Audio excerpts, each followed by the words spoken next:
Tout de suite, magazine.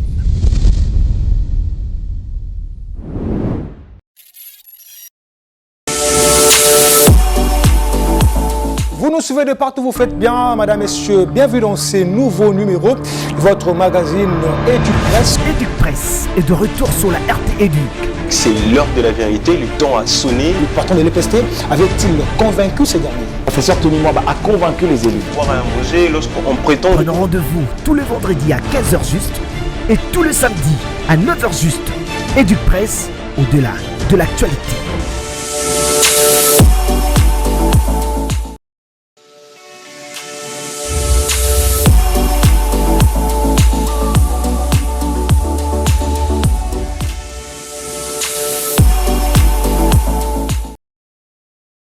Vous nous suivez de partout, vous faites bien, madame, messieurs, bienvenue dans ces nouveaux numéros de votre magazine Éduc-Presse. Nous sommes à Kinshasa, capitale de la République démocratique du Congo. Une seule thématique à l'ordre du jour, crise répétitive dans l'Est de la République démocratique du Congo. Quel est le rôle du journaliste? Oui, nous en parlons tout le long de votre magazine Éduc-Presse. Vous le savez pertinemment bien que je ne suis pas seul sur ces plateaux. Je suis accompagné des intervenants. C'est eux qui vont répondre à toutes nos questions. Je m'en vais vous les présenter. Jancy Kimbangu, Kim Agency, bonjour et bienvenue. Bonjour Giresse. En forme? Très en forme. Voilà, la première question, comment va les pays? D'emblée, je dirais bien, parce que je suis un positiviste, comme vous le savez.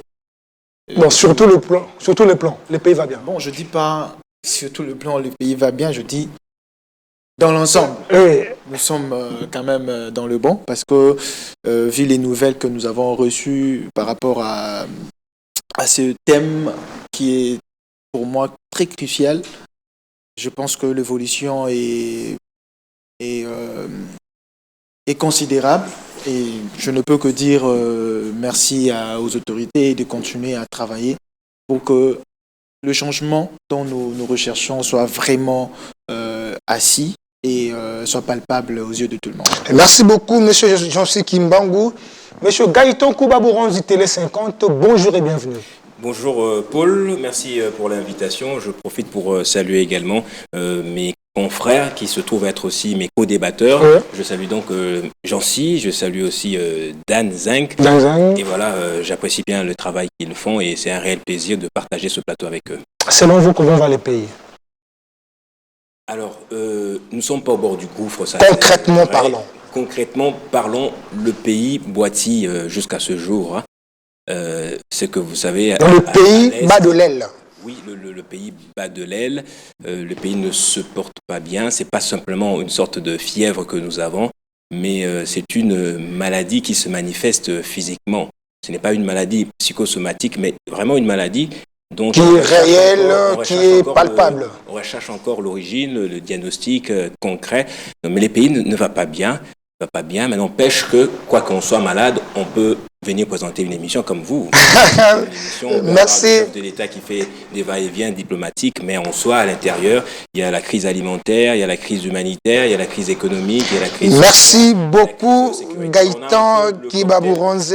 Ce n'est pas notre thématique. Toutes les épithètes de crise qu'on peut ajouter. Je sens que vous avez à dire concernant ces sujets. Nous allons organiser un plateau spécial pour en parler en l'un et à l'arrache. Merci beaucoup. Monsieur Donzang, bonjour et bienvenue. Bonjour Monsieur Paul. En forme? Merci de m'avoir invité. Bonjour à mes estimés confrères, Gaëtan et Jancy. Donc un heureux plaisir d'être avec vous ici pour la première fois. J'espère qu'on passera un très bon moment d'échange autour de cette question qu'on a retenue ici, le rôle du journaliste en temps de guerre. Je pose la même question que les autres confrères. Comment va les pays, selon vous? Le pays ne va pas sur tous les plans. Le pays ne va pas bien. Si on dit qu'il va bien, on se trompe à soi-même. Le pays ne va pas bien. Le pays a pris un mauvais virage. Déjà à l'époque, à l'indépendance, déjà nous avons commencé déjà à torpiller notre économie. Nous avons commencé à torpiller notre système éducatif. On a commencé à torpiller notre production déjà en interne. Le pays ne va pas bien. Et donc nous avons nous-mêmes détruit notre pays. Le gouffre dans lequel nous nous trouvons aujourd'hui, je crois qu'il y a de la volonté déjà de changer les choses. Et aussi le fait que nous nous sommes lancés sous la voie de la démocratie. Je pense que les élections pourront un jour nous produire des dirigeants qui viendront changer les choses. Je suis aussi de ceux qui pensent qu'il faut changer la constitution actuelle parce qu'elle ne permet pas aux dirigeants d'avoir... C'est un autre sujet que nous allons débattre prochainement. Je sens que sur ce plateau, il y a vraiment à dire. Nous allons trouver un cadre pour en parler en long et en large. Mais vous gardez quand même la parole. Vous gardez la parole. Ça fait plusieurs années que la partie Est de la RDC vit dans ces problèmes de guerre, les femmes sont violées, voilà, les familles sont déplacées. Selon vous, c'est quoi la raison? C'est quoi le leitmotiv de tous ces problèmes? Ces problèmes tirent son origine d'où, concrètement, selon vous? Il y a un conflit interethnique. Okay. D'abord, il y a un conflit interethnique, les populations ou les tribus se disputent les terres. Certains se disent originaires, d'autres se disent qu'ils ne sont pas originaires. C'est un peu comme ce qu'on a vécu entre Teke et Yaka, mais sauf qu'à une plus grande échelle, les gens ne s'acceptent pas. Entre Emma et Lendo, c'est le chat et la souris. Au-delà de ça, il y a aussi ce problème, je dirais, de reconnaissance d'une certaine communauté qui se dit marginalisée, la communauté Tutsi, et comme les Tutsis particulièrement, ce qu'on appelle les Banyamulenge, qui se disent congolais, mais dont on ne reconnaît pas, les communautés locales ne reconnaissent pas la nationalité congolaise. Mais là n'est pas vraiment le débat, mais le fond de tout ça, c'est que le Congo est ce pays qui regorge les matières premières utiles pour la transition énergétique, énergétique. Et donc, nous regorgeons 80% du cobalt, ce qui est vraiment... donc, c'est ça même la raison de... C'est parmi les raisons. De tout ce problème. C'est parmi les raisons parce que vous allez vous rendre compte que ce conflit profite à un groupe de gens, à une catégorie de personnes qui s'enrichissent, qui font à ce que, bien justement, les populations soient endeuillées. Donc, il y a plusieurs raisons, mais je pense que les principales raisons, c'est les raisons liées aux matières premières qui sont utiles dans la transition énergétique. Vous savez, la RDC, c'est ce pays solution. Mais il y a aussi ce conflit interethnique où les populations ne s'acceptent pas entre elles. D'où il faut vraiment un travail de fond. Merci beaucoup, M. Dan Zang. Avant de donner la parole à M. Gaëtan Kouba-Bouronzi, on va déjà prendre la thématique. Vous pouvez nous balancer déjà la thématique. Comme vous le savez, vous qui nous suivez à la maison, c'est votre magazine Educ Presse. La thématique du jour, crise répétitive dans l'Est de la RDC. Quel est le rôle du journaliste? M. Gaëtan Kouba-Bouronzi va prendre M. Jansi Kimbangu. Selon vous, la guerre qui sévit en quelque sorte la partie Est de la RDC, selon vous, tire son origine de quoi concrètement? Parce que les gens qui nous suivent à la maison doivent comprendre. Je ne me permettrai pas de me présenter comme un expert des experts. Vous êtes journaliste, l'historien du présent. Justement, au regard de tous les faits que nous rapportons chaque jour à la télévision, j'ai bien vite compris qu'aujourd'hui, le conflit dans l'Est de notre pays est un conflit de terre, carrément. Vous savez, généralement, les nations du monde se sont battues pour la terre, elles se sont battues également pour l'eau. Alors, quand on essaie d'évoquer la situation actuelle qui est en lien avec la crise énergétique, ce n'est qu'une des ramifications, d'après moi, de ce conflit de terre. Parce qu'en réalité, si le Rwanda, puisqu'il faut le dire clairement, nous avons un problème avec le Rwanda qui, autrefois, cachait ses velléités ou son ambition hégémonique ou expansionniste, aujourd'hui ne le cache plus, c'est connu de tous, c'est le Rwanda qui veut s'accaparer quelques parties de nos terres, mais pas seulement ça, parce que c'est un peuple aujourd'hui, majoritairement, je parlerai des Tutsis rwandais qui veulent faire revivre encore l'ancien royaume rwandais avec le roi qu'on a peut-être pas trop connu, le roi Bugiri, je pense, qui veut aller jusqu'au-delà des limites actuelles que nous connaissons du Rwanda. Donc c'est un conflit de terre, mais qui a pris des ramifications qui rendent complexe encore cette guerre. Il y a les ramifications interethniques. Le conflit est devenu interethnique parce qu'après l'agression de notre pays... Donc les commanditaires, en quelque sorte, utilisent le Congolais pour alimenter cette guerre. C'est que les ethnies se sont engagés dans cette guerre sans vraiment le savoir, en mettant en place des milices qui a rendu encore plus difficile toutes les voies de sortie des crises. Donc chaque ethnie aujourd'hui a ses propres miliciens. Ça rend complexe cette affaire, ce conflit dans l'est du pays. Il y a également des politiciens véreux qui ont créé, au-delà des ethnies, il y a des politiques, des personnes qui ont créé leurs propres groupes armés. Et il y a également, puisqu'il y a... Pour des postes politiques. Pour des postes, pour des intérêts économiques principalement. C'est qu'on doit profiter du sous-sol, riche en matières minérales, etc.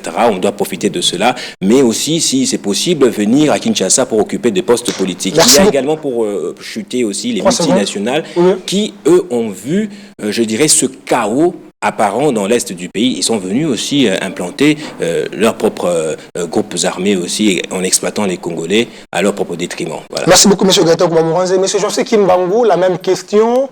Aujourd'hui, vous le savez pertinemment bien que la partie est de la RDC vit dans des situations très, très, très compliquées. Je pense même le pape, on avait parlé la même tenue, une réunion avec les déplacés de l'Est. Selon vous, étant qu'analyste, journaliste, creuseur, si on doit le dire ainsi, creuseur dans le sens de recherche, voilà, on doit préciser. Cette guerre tire son origine de quoi concrètement? Parce que nous avons comme l'impression, nous ne savons pas situer le problème afin de trouver la solution. Si vous pouvez aider les gens qui nous suivent en ce moment. Merci beaucoup, Jurès. Je veux, pour ne pas redire tout ce que les confrères ont dit, c'est déjà fondé, c'est sans de basique. Mais je veux remonter un peu sur le plan international et historique pour expliquer, essayer de dénicher un peu. On vous écoute, rapidement. Je veux dire que la RDC de le départ, lors de la conférence de Berlin, tout ça, en 1885, la RDC n'était pas un pays qu'on a donné à un autre pays. C'était un pays qu'on a donné à une personnalité, un individu, parce qu'il ne voulait pas que tout ce pays-là ait le monopole du Congo. Déjà, la RDC a subi la pression internationale. Je parle de la création de l'État congolais. C'est vrai que ce multinational, la communauté internationale cherche à justifier au fait ce que moi j'appelle la théâtralisation. Ces conflits-là, c'est que la communauté internationale essaye de justifier au fait leur travail qu'ils font dans le secret. Okay. Ils utilisent les autochtones, les originaires, même les autres qui sont, comme l'a dit Zinc, que c'était au départ un conflit entre Congolais. J'ai apprécié l'analyse, c'était vraiment une analyse interethnique, mais un conflit interethnique, mais l'homme blanc, il faut le reconnaître. Je voulais aussi inviter mes co-débatteurs de lire le professeur Achille Bembe, qui a écrit sur ça dans la géostratégie et le positionnement de la RDC. C'est carrément un conflit qui est alimenté et qui est même créé avec le format actuel par la communauté internationale. Il veut juste se reposer sur ce qui est l'ignorance de Congolais. C'est là aussi où je veux aussi parler. 60 ans après l'indépendance, le Congolais continue à être ignorant. Mais regardez, avant ça fait froid après le Congo belge, questionnez l'histoire pour voir Congo belge, État indépendant, EIC, État indépendant du Congo. Avant, est-ce que ces guerres avaient de telle ampleur? Non. C'est lorsqu'ils voulaient imposer ce qu'on appelle la néocolonisation qu'ils ont la nouvelle façon de coloniser. Ils ont voulu mettre sur scène une autre forme d'exploiter la République démocratique du Congo. Au-delà des terres, c'est aussi la disproportionnalité, la répartition en fait, de richesses.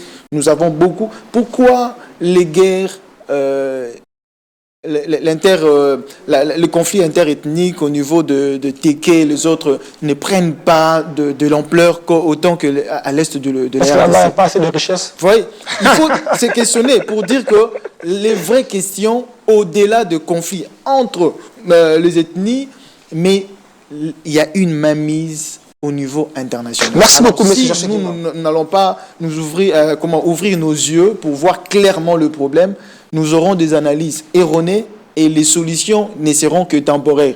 Voilà pourquoi il y a plusieurs accords qui se signent, mais ils ne veulent pas mettre sur table le vrai problème pour résoudre ces problèmes de la RDC. Merci beaucoup, monsieur Jonsi. Kimbangu, nous prenons monsieur Dan Zang. Monsieur Dan Zang, à en croire, monsieur Jonsi Kimbangu, on peut comprendre que, certes, c'est l'homme blanc qui entretient le conflit, mais il utilise le Congolais.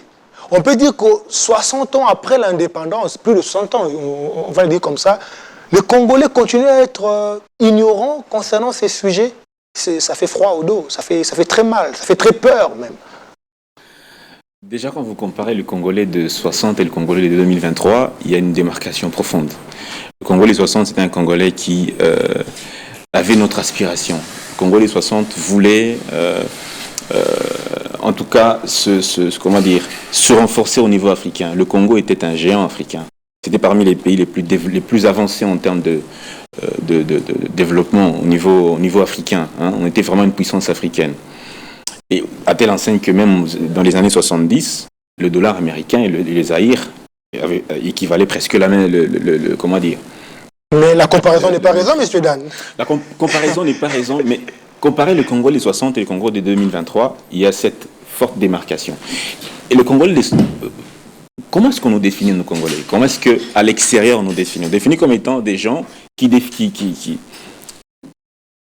pensent que la réussite, c'est avoir une maison, avoir une femme, avoir des belles voitures. C'est ça la réussite pour les Congolais. Or, quand quelqu'un définit déjà la réussite en termes de maison, en termes de véhicules, en termes de matériel, il est facilement corruptible. La RDC, si vous suivez le rapport de Transparency International 2022, la RDC est 166e au monde sur 180 pays au niveau de la corruption. Donc nous sommes un État, nous sommes des personnes parmi les plus corrompues au monde. Mais alors que l'IGF travaille et puis les résultats sont réels, sont palpables. Tout à fait. Ça, c'est un problème, c'est un fléau sur lequel nous devons travailler. Et alors, comment faire pour remonter, pour changer la donne? Parce que le problème, c'est d'abord au niveau géostratégique, au niveau mondial. Le Rwanda est en train de se positionner au niveau du monde. Monsieur Dan, les gens qui nous suivent doivent comprendre. Vous êtes dans des termes un peu savants. Comment ça? Revenez sur terre. Ok. Géostratégique.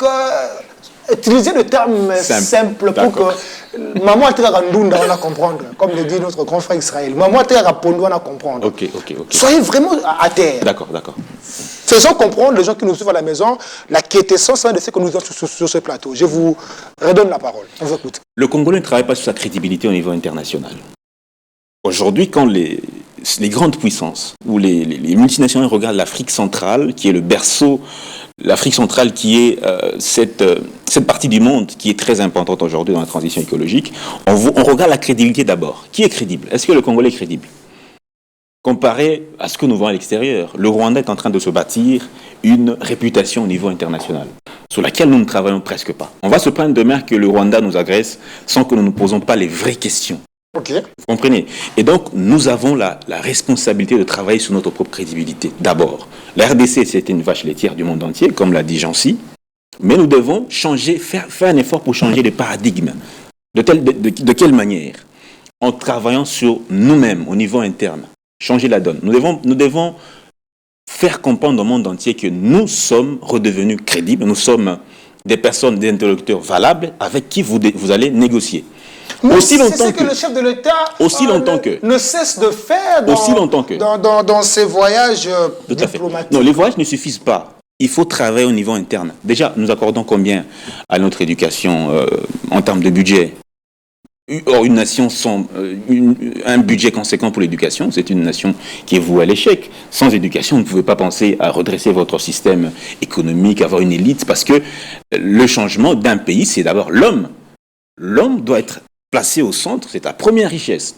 Et donc, nous devons faire comprendre au monde entier que nous sommes crédibles, que le monde entier ne tienne pas simplement compte des étrangers, de ceux qui estiment être meilleurs que nous. Nous devons travailler au niveau interne. Aussi longtemps que nous ne travaillerons pas au niveau interne sous notre propre image, notre propre crédibilité, eh bien, ces multinationales traiteront avec le Rwanda, traiteront avec l'Ouganda, et nous allons nous plaindre pour dire que c'est le Rwanda. Non, travaillons d'abord sur nous-mêmes. Nous devons être crédibles et devant envers nous-mêmes. Si nous sommes placés parmi les personnes les plus corrompues au monde, à combien plus forte raison est-ce qu'on va nous juger? Indirectement, vous dites que c'est ça même la guerre. Indirectement, vous dites que le chef de l'État se plaint un peu trop. Indirectement. Le chef d'État se plaint un peu trop. C'est le Rwanda qui nous agresse, c'est le Rwanda. Même quand il faut parler argent, c'est le Rwanda qui nous agresse. Oui. Bon, il se plaint, oui, il se plaint. Un peu trop. Bon, je ne vais pas dire ça. Merci beaucoup, M. Danzang. Monsieur Gaëtan Koubabouranzi, je suis à vous. Voilà, l'objectif de cette émission, c'est de permettre à toutes ces personnes qui nous suivent en ce moment de comprendre un peu ces problèmes qui dérangent la partie est de la République démocratique du Congo. C'est aussi notre travail en tant que journaliste d'aider la population. Je suis à vous, M. Gaëtan Koubabouranzi. En suivant M. Danzang, nous comprenons que le problème n'est pas ailleurs. Le problème, c'est au Congo.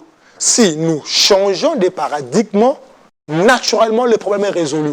Vous partagez son point de vue? Oui. Totalement.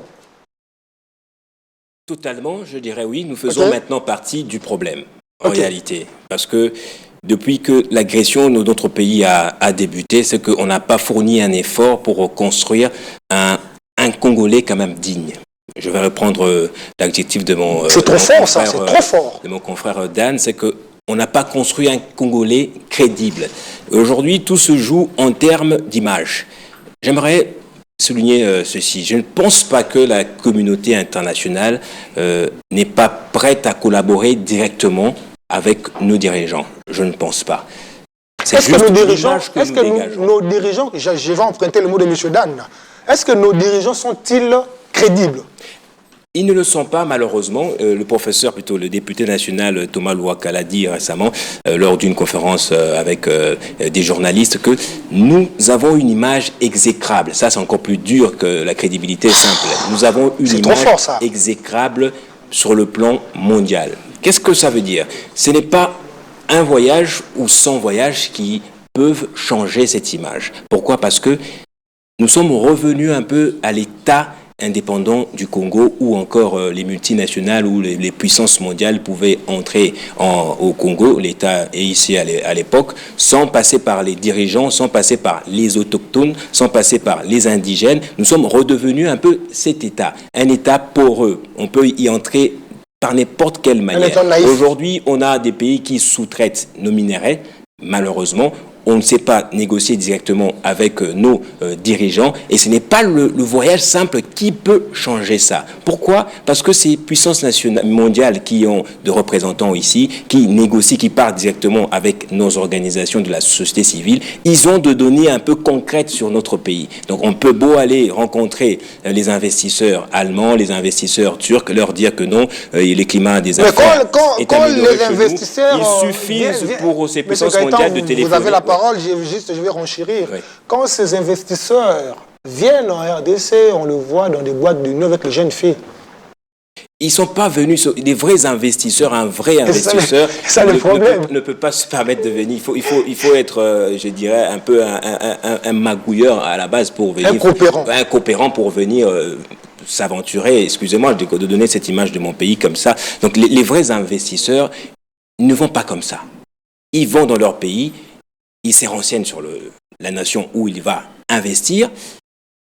On lui donne la liste des pays crédibles, la liste des pays qui sont enregistrés sur la zone rouge ou la liste des pays favorables. Et il regarde et dit non, je ne peux pas aller investir dans ce pays-là. Donc il y a un travail de fond qui doit être fait. Aujourd'hui, on doit penser au Congo d'avenir déjà, en misant sur l'éducation. Je pourrais même dire que cette génération actuelle doit se sacrifier pour relever un peu ce pays. Elle est déjà sacrifiée, cette génération. Non, elle est sacrifiée, mais elle doit maintenant se sacrifier de manière consciente, comme ce qui s'est passé en Corée du Sud. J'ai eu la chance de faire un tour là-bas. C'est qu'à un certain moment, c'était la famine, c'était la précarité totale, et la génération qui est maintenant vieille, qui la génération d'alors et maintenant fait partie des personnes de troisième âge aujourd'hui, c'était de sacrifier pour donner de l'avenir aux générations futures. Merci, monsieur Gaëtan, je vous reviens.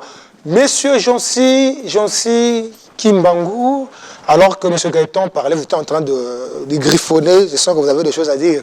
Je vous pose une question importante, je vais extrapoler un peu, une question importantissime. Aujourd'hui, c'est connu de tout le monde que c'est le Rwanda qui agresse la RDC. Ça s'est dit un peu partout. Voilà, le parlementaire européen l'ont dit, le pape l'a un peu frôlé, mais c'est connu de tout le monde. Que doit faire maintenant la RDC pour défendre son intégrité? Parce que c'est tout le monde qui connaît que vous êtes agressé par le Rwanda. Vous allez continuer à le dire, à pleurnicher, et au finish, là-bas, la population continue à souffrir. Avant de répondre rapidement à cette question, je veux réagir par rapport à une phrase que Gaëtan a survolée. Il dit que la communauté internationale, il ne pense pas que la communauté internationale n'est pas prête de collaborer avec la RDC. Mais moi, je veux te dire que la communauté internationale n'est pas prête de collaborer avec la RDC. Je vous ai invité avec un ouvrage que je veux vraiment lire, qui ressasse le réalité de notre pays. Dans cet ouvrage, le professeur, il dit, voir la RDC debout, c'est voir les puissances mondiales assises. C'est trop fort, ça. Ils sont en train depuis, même le système éducatif que vous avez parlé, il faut relever l'éducation, qui nous ont imposé ces systèmes éducatifs actuellement, que je milite. Moi, je suis en train, tu le sais, je milite pour qu'on change totalement ce système éducatif qui... Mais qu'est-ce qui manque pour le changer? On vous l'a imposé, mais changer. Catégoriquement archaïque, qui a démontré ses insuffisances, parce que nous frôlons aujourd'hui, je crois, tu l'as dit, plus de 60 ans d'indépendance. Ces systèmes éducatifs imposés par l'école continuent jusqu'à aujourd'hui à être enseignés par nos enfants, nos frères. Nous avons un système éducatif qui est conçu par cette communauté internationale. Pour eux, maintenir la RDC dans le chaos, c'est renforcer au fait leur autorité. Et ce chaos n'est pas seulement de chaos nucléaire sur le plan de l'armement, c'est aussi sur le plan de la crédibilité, comme l'a dit Dan. Ils veulent ramener les Congolais. Ils ont compris le mental des Congolais, c'est l'ambiance, c'est l'argent, c'est mais c'est genre qui manque. Alors, je veux revenir. Ma question. Oui. Tout le monde sait que le problème, c'est le Rwanda. Oui. Mais maintenant, les Congolais font quoi? Le pays fait quoi? Ce que le pays doit faire, on va continuer à chanter par-ci, par-là, les pays nous agressent. Doit partir du mental de l'homme congolais. Mais s'il vous plaît, il faut changer le mental. Je suis en train d'arriver. Je vais vous aider en fait. Si vous permettez-moi de vous aider. Vous savez, cette affaire de mental, on en parle. Je vous donne c'est même pas un exemple, c'est un fait. Je sais là où vous voulez. Récemment, non, attendez. Non, ne me prêtez pas des attentions. Récemment, l'avion congolais, je ne sais pas si c'était 2 ou 1, l'avion congolais survolait l'espace congolais. Le Rwanda a tiré sur l'avion congolais. Jusqu'à ce jour, il n'y a pas eu de représailles. Jusqu'à ce jour, il n'y a pas eu quelque chose dans l'optique de faire, en fait, de refaire la même chose. Nous ne demandons pas la guerre. Mais quand l'ennemi vous attaque... Ça s'appelle la réciprocité. La réciprocité. Je vous dis, merci pour le rappel. Mais dans les concrets, dans la vraie vie, c'est autre chose ce qui m'a... Je parle de mental, c'est parce que tout part de là. La RDC face au Rwanda. L'agresseur. Ok. Connu de tout le monde. Qu'est-ce que la RDC se présente comme un négociateur, une négociatrice, parce que je parle de la RDC, ou c'est lui qui veut imposer la paix à l'est du pays. C'est la grande question. C'est par rapport à la posture que la RDC doit porter lors de ces négociations. On a dit ici que le président de la République est ouvert aux négociations, il est parti à gauche, à droite. Mais ces négociations-là ne vont pas aboutir aussi longtemps que nous nous considérons comme des gens à qui on doit apporter de l'aide. Ok. Avec l'avènement de EAC, les soutiens. Est-ce que, je le dis dans une autre émission, on m'a invité, nous sommes en train de mener une guerre contre ceux qui nous agressent dans la partie est de la RDC, mais nous prenons les mêmes voisins qui sont aussi Agresseurs. à l'est du pays, qui poursuivent les mêmes objectifs que le Rwanda pour venir nous aider. Nous voulons une chose et son On peut contraire. dire que les autorités de la RDC ne comprennent pas ces choses. Je dis, c'est par rapport à la posture mentale qu'ils ont. Est-ce qu'ils veulent réellement rétablir la paix à l'est du pays ou ils veulent maintenir ces conflits et venir nous mentir? C'est là où nous allons chuter sur le rôle de journaliste. Venir nous mentir à la télé, nous disons que Nous allons y arriver, nous allons la arriver. situation est déjà calmée, Dan Zangela, tout va bien, Gaëtan on est a là. récupéré tel village, tel territoire, mais nous n'avons pas besoin de ça. Merci beaucoup, José. La solution à ces conflits, c'est de mener la guerre contre le Rwanda. Monsieur Danzang, je suis à vous. Je vous pose la question que José Kimbangu s'est posée en fait. Est-ce que les autorités de la RDC veulent vraiment finir la guerre dans l'est de notre pays? C'est une question un peu tendancieuse, mais je la pose comme ça. Je comprends. Ici, on parle de République, hein, on ne parle pas des tendances. Non, là, les gens qui nous suivent suivent à la maison vont me traiter de tous les mots, mais on les prend comme ça. C'est les pays, c'est les Congos qui gagnent. Je pose ma question. Il y a, excusez-moi, j'ai oublié le nom. Il y a. Je reste Paul. Non, pas vous. Ah. Je pensais à un auteur, à un politique français, Ok. qui a dit que la guerre est la conséquence d'un échec politique. Ok. Ça veut dire que s'il y a guerre, pour lui, il y a déjà un échec politique quelque part. Alors, est-ce que les dirigeants congolais veulent la fin de cette guerre? Bon, la politique est très dynamique. C'est le mot qui revient toujours. Elle est dynamique, elle est aussi... Quand ils disent que la politique est dynamique, ils veulent dire quoi concrètement? Elle est aussi sombre. On ne sait pas aussi la détecter, comprendre, comment dire, au regard des faits. Mais au regard de la réalité, au regard des faits, des actions qui sont posées, on va comprendre facilement que les autorités veulent, le changement, veulent que la paix soit rétablie. On signe les accords avec les États au niveau de la EAC, au niveau de l'Union africaine tout récemment. On va comprendre qu'il y a cette volonté-là, cette dynamique de pouvoir changer les choses.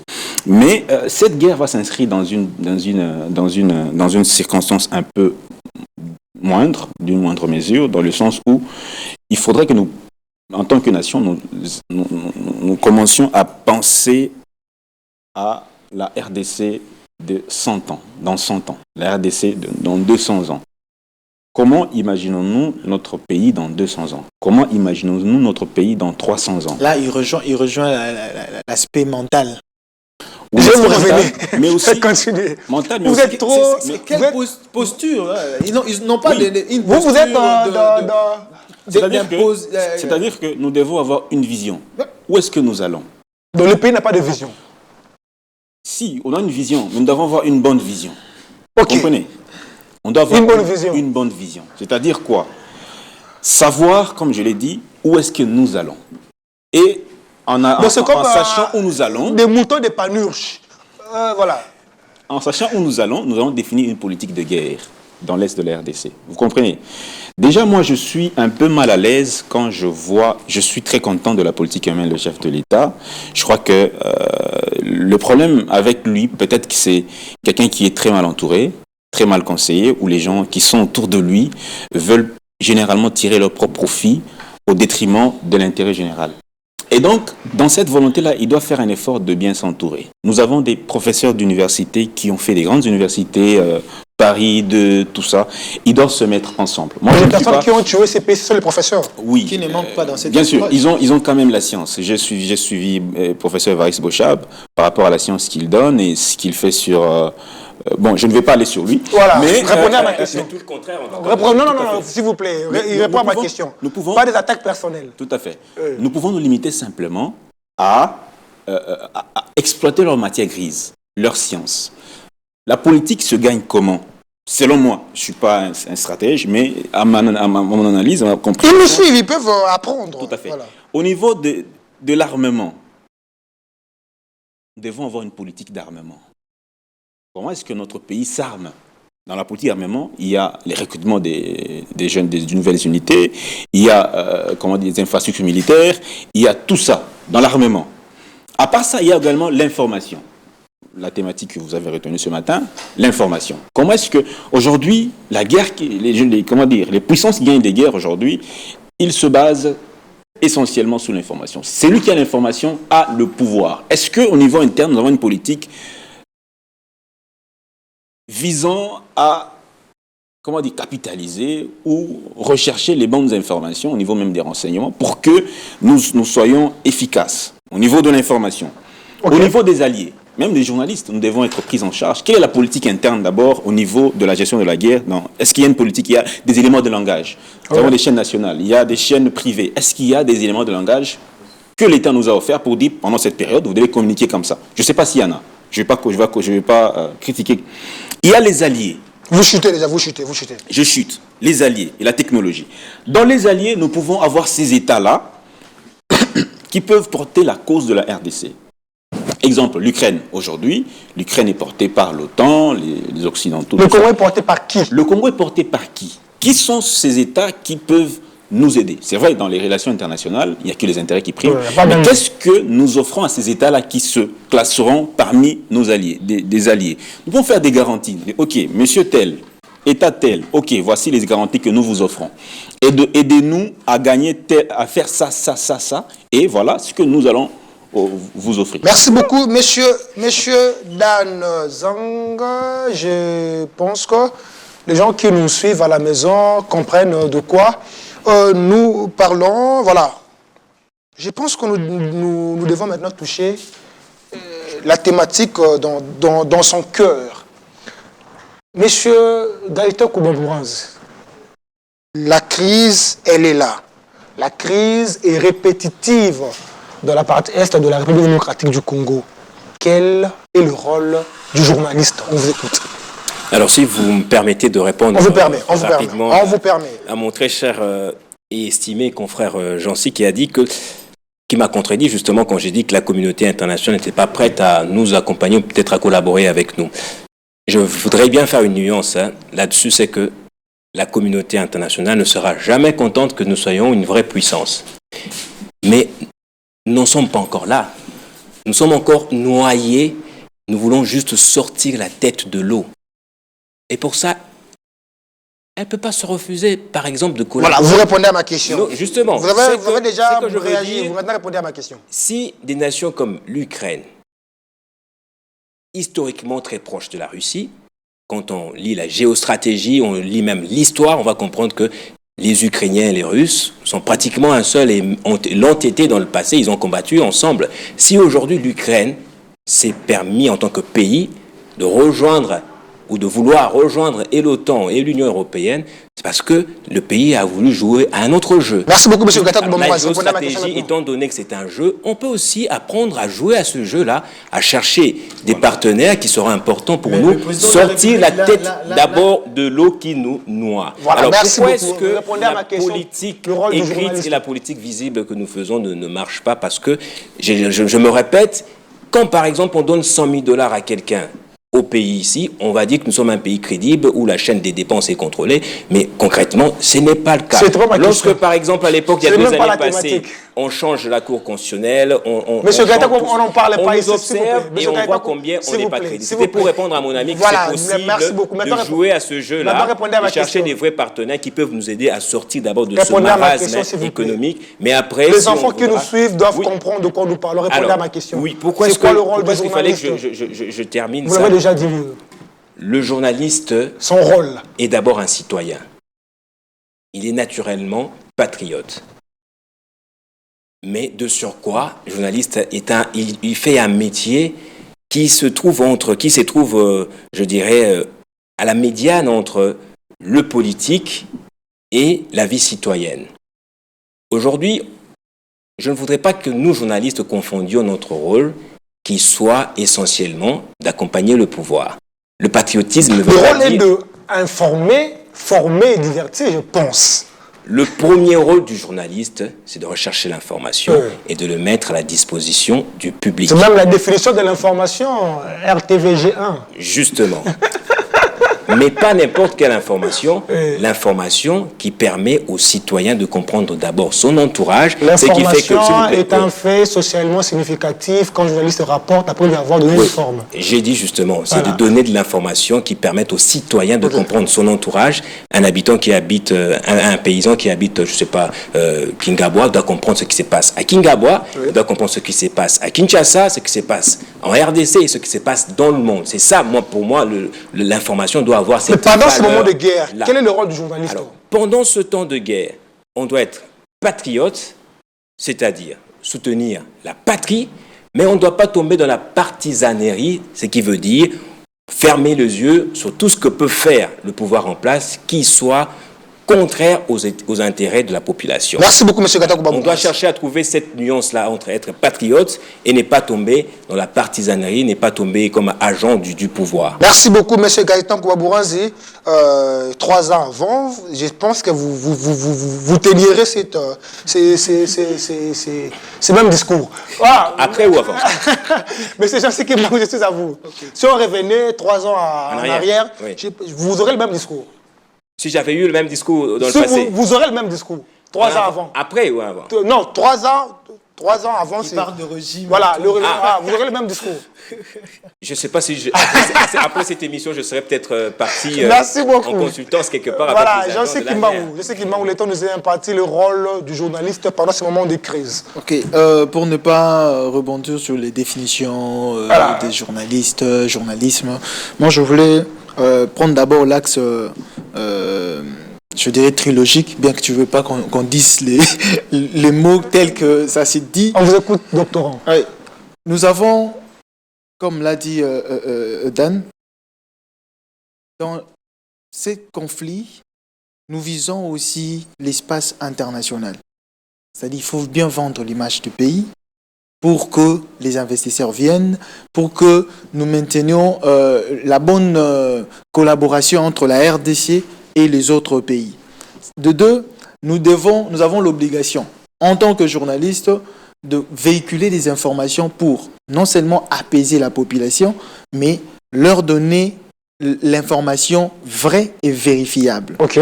Alors, dans ce cadre-là, nous, sur les piliers de la politique extérieure d'un pays, nous avons l'armée, nous avons l'économie, nous avons le renseignement. C'est là où je parlais de l'axe trilogique. Le journaliste s'inscrit dans l'autre axe qu'on appelle le renseignement. C'est là où il y a l'information. Dans une situation de guerre, vous avez lu comme moi Pavlo, qui a écrit sur le rôle de médias en situation de guerre et le rôle de l'animateur au fait, de ces médias dont il parlait de journalistes. Nous devons informer en enlevant les différentes casquettes entre guillemets politiques que nous avons. Ce sont des questions d'État. Lorsque nous venons sur plateau, nous voulons présenter un journal, nous voulons animer une émission, il faut donner des informations, vérifier. Parce que le rôle de journaliste n'est pas seulement de collecter, de traiter, mais moi je dis c'est collecter, vérifier. Dans le traitement, il faut vérifier l'information. Lorsque nous tombons dans le sensationnel, nous sommes non seulement en train de détruire, de détériorer notre image au niveau international, parce qu'aujourd'hui, toutes les émissions sont sur YouTube, donc c'est à l'espace international. Merci. Et vous chutez. Nous devons aussi, ça fait partie des rôles de journalistes, oui. Nous devons raffiner notre langage. Je suis aussi coach mental. Lorsque je parle de langage, nous avons le langage diversifié. Il y a le langage verbal, il y a le langage gestuel, il y a le langage non verbal. Lorsque nous faisons la communication, nous ne devons pas nous limiter dans le metteur, récepteur, message, canal. Au-delà de ça, il faut viser l'action. Nous sommes émetteurs, il y a des récepteurs, nous avons le canal qui est là, le message que nous donnons ici. Mais est-ce que ces messages nous le diffusons afin de modifier les actions qui vont s'assurer, parce que tout message vise une action sur terrain. Merci beaucoup, C'est Jean-Claude lorsque Kimbangu. nous maîtrisons ces canaux, voilà pourquoi Dan a dit que le président de la République se fasse entourer par de bonnes personnes. Merci beaucoup. Non seulement renouveler la classe politique, mettre des jeunes, mais des gens qui savent ce qu'ils doivent Directement faire. vous chercher le boulot. Merci beaucoup, Jean-Claude Kimbangu. Voilà, monsieur Dan, je suis à vous. Vous allez clôturer l'émission. Quel est le rôle doit-il jouer le journaliste pendant ce moment où les pays traversent ces moments de crise qui deviennent récurrentes, répétitives? Vous, étant que journaliste, vous devez faire quoi concrètement? J'ai beaucoup aimé l'intervention de Gaëtan, quand il parle qu'on ne doit pas tomber dans la partisanerie, mais on doit y rester au milieu du village. C'est ça le rôle du journaliste, en restant tout en restant citoyen. En défendant l'intérêt général. Et j'ai aussi aimé la partie où Jean-Cy a parlé de cette trilogie-là, le facteur de puissance. Ça me rappelle le cours de relations internationales. Oui, en première licence. Voilà, le maître Kitima. Oui, le maître. Respect. JPE Alifasik. Ouais. Et c'est pratiquement ça. Ça m'a même rappelé les éléments de puissance qu'on a tendance à oublier. L'économie aussi est très, très importante pour que nous soyons aussi qualifiés d'État puissant. Alors, si je vais lire le code de déontologie qui est en vigueur en RDC, vous voyez, de l'OMEC 2004, l'article 14, je vais commencer par l'article 12 qui dit promouvoir la culture nationale, la citoyenneté responsable et les vertus républicaines de tolérance, de pluralisme des opinions et de démocratie, ainsi que les valeurs universelles de l'humanisme, paix, égalité, droits de l'homme, progrès social. Faire preuve des retenues dans la présentation des faits de nature à mettre en danger ou de nuire les intérêts vitaux de l'État et de la société. Je vais m'arrêter là. Donc, on va résumer pour dire que le journaliste, il protège sa nation. Il se bat pour que sa nation soit protégée, soit promue, soit... Donc, c'est parmi les attributs... les attributs du journaliste. Et je dirais même qu'il faudra même une politique nationale d'information, de traitement des informations en temps de guerre. On a vu France 24, tous les médias russes n'émettent plus en France, tous les médias russes n'émettent pas aux États-Unis, et vice-versa. En Russie aussi, les médias français sont prohibés. C'est pourquoi je salue la décision du CESAC qui a récemment coupé tous les médias rwandais qui émettait au Congo. Ça, c'est déjà une bonne partie de la guerre. C'est de ça même qu'on attend. Mais j'attends un peu plus du ministère de la Communication et des Médias de prendre en charge ces journalistes, de les, de former pas une façade, mais un front médiatique de guerre. Nous devons nous battre aussi avec nos médias. Merci beaucoup, Monsieur Dan Zang. Madame, Monsieur, votre magazine Éduc Presse touche à sa fin. Je dis un grand merci à mes intervenants. Monsieur Dan Zang, merci infiniment pour votre présence. Monsieur Jean-Cy Kimbangu, merci beaucoup. Monsieur Gaëtan Kouba-Bouronzi, merci. Je pensais que j'aurais un dernier mot. Mais le temps nous est vraiment imparti. Le temps nous est vraiment imparti. Je pense qu'on va encore vous avoir prochainement pour traiter. Oui, parce que je n'ai vraiment pas dit comment le journaliste devait se comporter. Bon, c'est pas grave. 3 secondes. Alors, je pense que pour la situation dans l'Est du pays, on doit former suffisamment aussi le journaliste parce que la dynamique conflictuelle à l'Est est très complexe. On a essayé de l'épingler tout au début de cette émission. Il suffit juste de comprendre l'intention première des Rwandais, parce qu'il faut bien le parler, il faut les préciser. Mouzé Laurent Désiré Kabila avait cité le Rwandais nommément. C'était le cas avec Joseph Kabila. On peut lire tous les documents ou toute la documentation qui existe, la CIG a produit des documents, etc.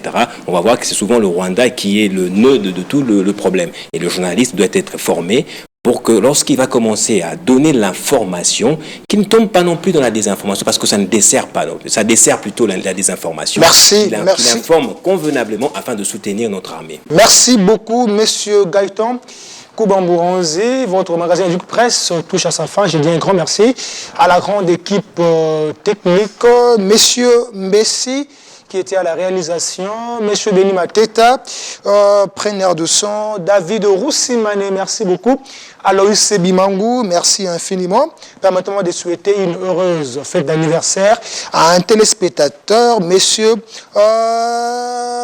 Eli Mouiroy. Voilà, le nom m'avait échappé.